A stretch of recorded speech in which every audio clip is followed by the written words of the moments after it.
Hello there viewers, and welcome back to another video today here on Greatest Motorsport. So today you join us for the final round of the Club 100 GT series. So today we are racing around Le Mans, as you can see on screen. Coming into this round we are in 5th place in the championship, so we are 5th, and as you can see on screen now we are only 4 points off of 3rd place in the championship, with our teammate being in 3rd, Trevor Randall. So that's the standings coming into this final round of the series then.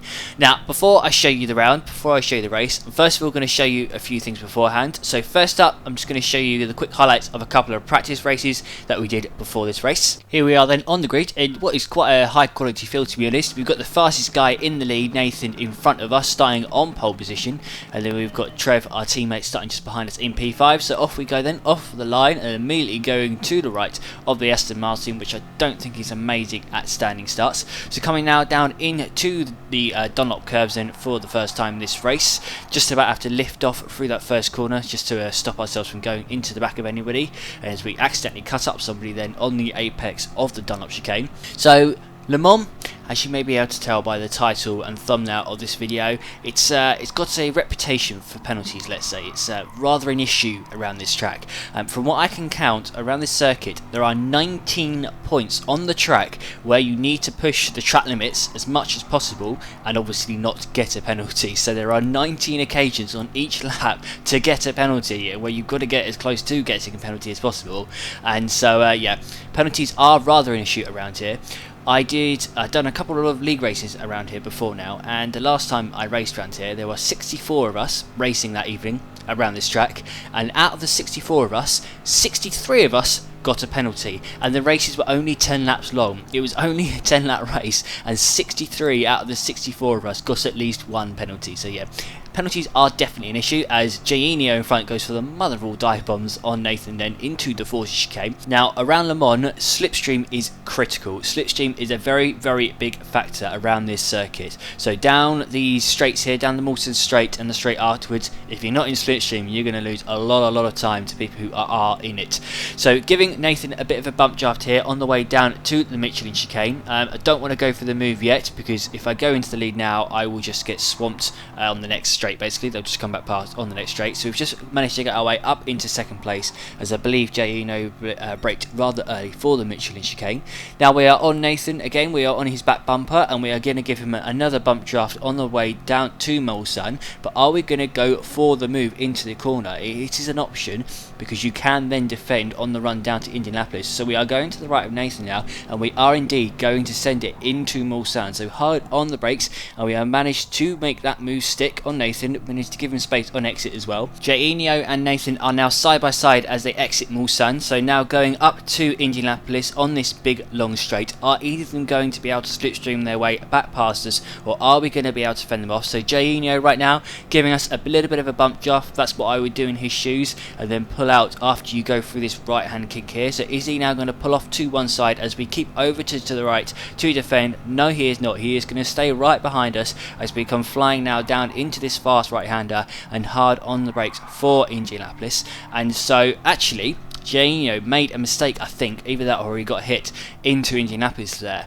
and what that means is them two, Jainio and Nathan, have now fallen out of our slipstream range. So as you can see now, the gap between me and Nathan is now pretty much a second. So we are now free of Nathan, and as we move ahead to the end of the race, as you can see, we ended up managing to stay out of that slipstream range, as the gap to Nathan, we managed to increase it to 1.7 seconds. So I was very happy to be able to do that, and if you have a look at the previous lap time, I managed to set a 3 minutes 52.9, which I was very happy with at the time, to be honest, considering I hadn't really done any practice. To do a 3:52.9 I was very happy with. Doing a 3:52 is difficult around Le Mans.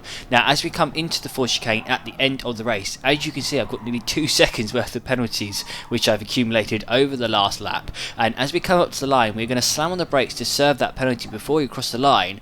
But we made a bit of a hash of it, and as we crossed the line we had a millisecond of penalties still left.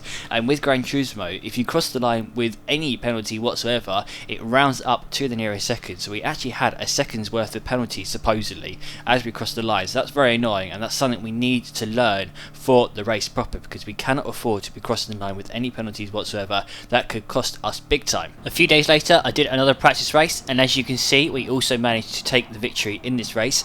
But as we come up to the finish line here, coming through the full chicane, are we going to be able to serve the penalty properly this time? So as we slam on the brakes once more and try and get rid of that penalty, are we going to serve it in time? Just about. We are just about going to get rid of it as we cross the line, as a few other people just simply didn't bother to serve the penalty and just yeeted it across the line instead.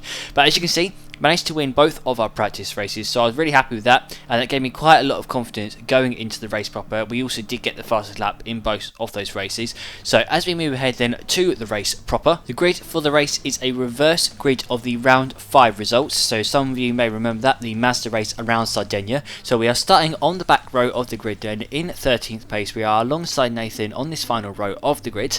So putting the traction control onto 1 then, as we've got 1 light, 2 lights, 3 lights, 4 lights and 5 lights, and away some of us go, as a lot of people didn't get off the line. So yeah, start to the race didn't really go particularly well there, as a number of people had a strange glitch whereby they basically couldn't move at the start of the race. They put their foot on the throttle and nothing happened. And well, I'm going to show you guys the start of the race from Kirith's perspective. So if anyone doesn't know who Kirith Kart is, check out the link to his stream below. Really good channel, makes some really good karting content, GT Sport content and iRacing content, so do check out his channel below. So Kirith, at the start of the race, he was sitting there, he put the handbrake on, he went to put his foot on the throttle, and as the lights appear at the top of the screen, as you can see, the lights have not come on. The lights are simply just sitting there and not on. So as everybody else gets away, Kirith is just sat there with his foot on the throttle and nothing's happening, as carnage ensues in front of him. And yeah, him, Super GT and Tim are stuck on the grid, and Callum on Kirith's stream wasn't even there. He wasn't even on the grid. He was on my screen but wasn't on Kirith's screen. So highly bizarre. And as we move ahead to the second race start, again the same thing happens. So again, Kirith sitting on the grid, putting his foot on the throttle, the lights simply haven't come on his screen, and yeah, carnage ensues as he can't get off the grid. So in the end, we had to give up on hosting that race that night. Basically, we had to abandon ship because clearly something was up with the GT Sports servers. I don't know what was going on, but clearly something was cursed. We were never going to get that race up and running, so we had to abandon, and we had to actually push it back by a fortnight. So you join us now 2 weeks into the future, and we basically had to replace our end of season fun race with this round. So yeah, you join us into the future. That is why I'm only bringing you this race now. It's because, well, it only happened yesterday, and yeah, that is why when you looked at the standings at the start of the video, there was just a load of zeros for the round 6 round. So yeah, that is what was going on. Having done our obligatory driving the wrong way round the circuit, it is finally time to get the proper race started. Now unfortunately there are a number of people missing from this race. Reason why: you had real life Club 100 going on the day after this, on the morning after, so there was a number of people who are busy off doing that, had to travel up north over the night before. So that is what's going on. So as the lights come on then, as we've got 5 lights, is everybody gonna get away for starters? Yes, we are. So we are finally managed to get this race started. So we're getting a decent launch then off of the line. Everyone gets a pretty decent launch, to be honest, because we're all in Corvettes, so everyone's about pretty much the same. Coming into turn 1 then, are we going to make contact with anybody? No, we are not. So Super GT is going to leave me space on the inside. Going for this first chicane, it's kind of 2x2. You can't overtake too much because, well, it's a chicane. But coming out the chicane, Nathan's got a good run on us, and he's on our radar, and we're going to give him a bit of a squeeze, but he's going to be able to make his way past as we now go 3 abreast into the S's here at Le Mans. But I managed to cut him off coming out of the S's then. He was not going to come past there. I was not going to let him go round my outside there. So coming into Tech Rouge then, we have settled into 9th place as we actually get a penalty for cutting Tech Rouge then, and we managed to get past Marky Boy and exit. I think Marky Boy got caught up with Ryan there, made a bit of a mess of Tech Rouge, so he lost a few positions there as Super GT is coming flying past us on the right. Got the mother of all slipstreams. He must have got a good exit out of Tech Rouge as he comes flying past there.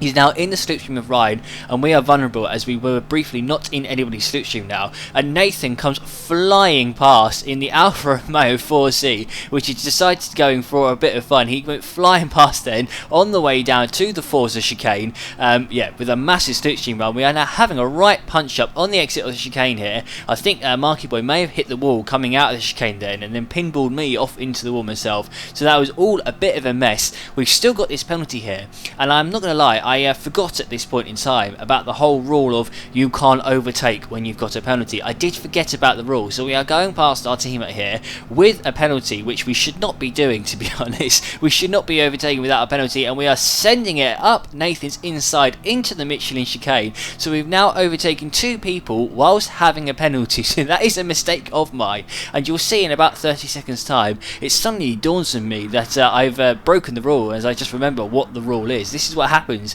when you race in multiple leagues with completely different penalty rules. You forget what the rules are between different leagues, you settle into what you're used to, and yeah, forget all about it. So coming down then into Mulsanne, we've got Tim Clark in front of us with a monster of a penalty, as I don't know quite what happened there behind us. We had a car coming cannonballing in out of nowhere. I think that was our teammate. He must have got punted or something, because we had a car come flying past us and give us a little bit of a tap, but we have now managed to ditch our penalty. So we've got rid of that, and we are now free to overtake. But it was at this point that it dawned on me that I overtook people with a penalty, so I'm now backing off and letting Nathan and Treviso back past. So they are the 2 people who I slipstreamed my way past on the Mawson Straight. So as we wait an eternity now for our teammate who's just gone flying off into the gravel trap, as we wait for him to go past, we have lost a huge amount of time there. We have lost a good 3-4 seconds.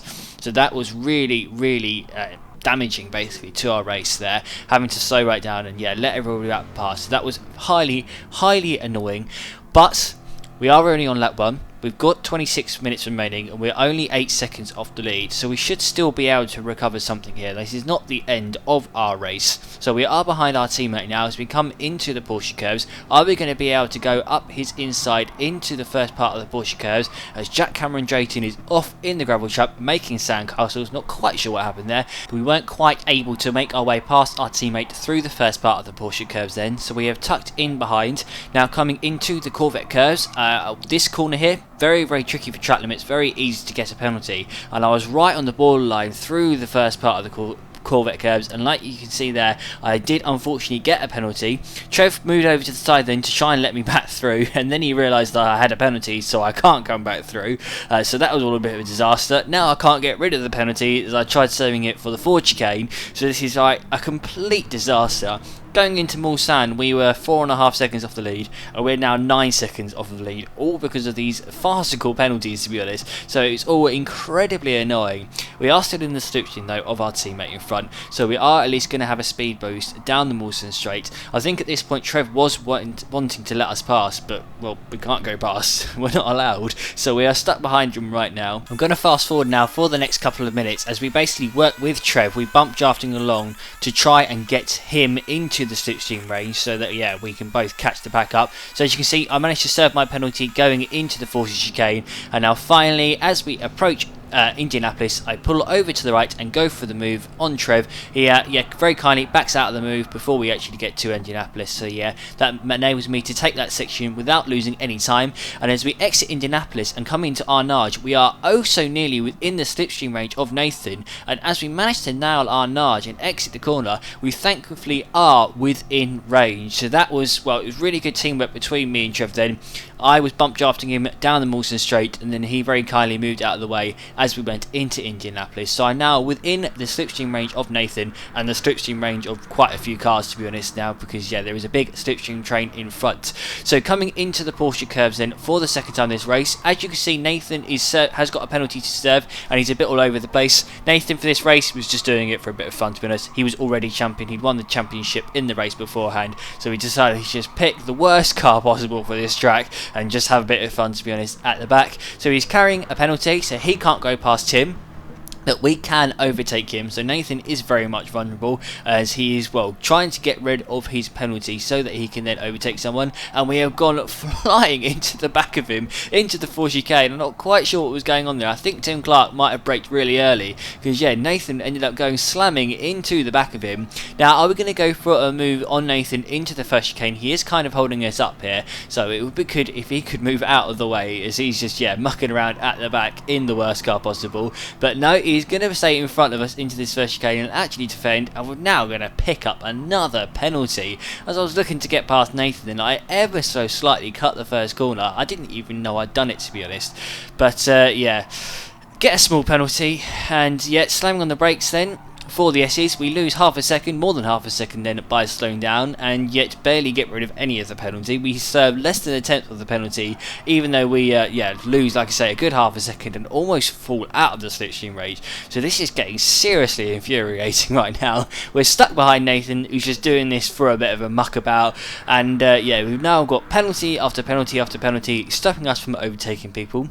Good news is though, we have set a good lap time. So that previous lap when we were working together with Trevor was a 3 minute 53.0, as you can see on the left hand side. So we have got ourselves the fastest lap of the race, and spoiler alert, that does stay as the fastest lap of the race, so we do end up getting a bonus point from that.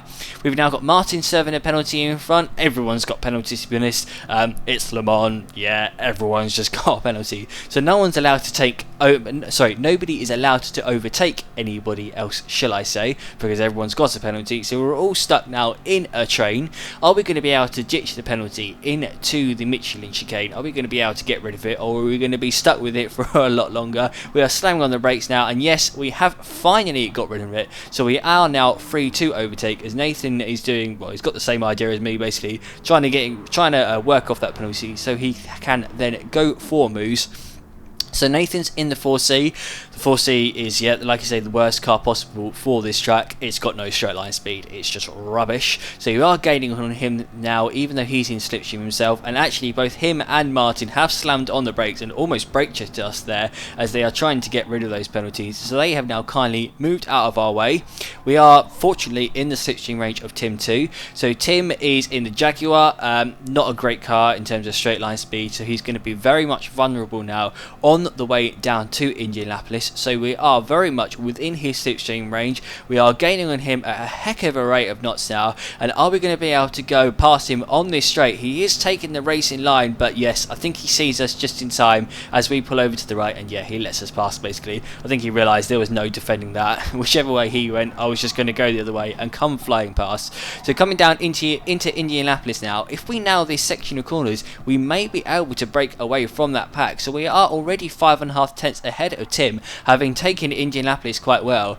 And coming out of our nudge, we are oh so nearly on the brink of breaking the slipstream range, but Tim is just about staying within it as we make our way down towards the Virage Porsche to give this next corner its official name. Now if we do now the Porsche Curves, we may be able to break away from him because he is only just on the borderline. So coming into the Virage Porsche, are we going to be able to break the slipstream to him? Yes, we are. So I think he may have made a bit of a hash then of that first part of the curves, and yes, we have managed to get away from him, and we are now actually more than a second in front of him. So that was that then with regards to that pack. We are now away from the pack, and now as we move ahead a couple of laps to lap 5 of the race, as you can see, we very much managed to storm off into the distance, and we actually managed to cut down the gap to the leaders from 4.5 seconds to only 2.5 seconds. So as you can see in front, there is not much of a gap to the leaders. There is Ryan just up ahead in the blue car. He is the leader of this race.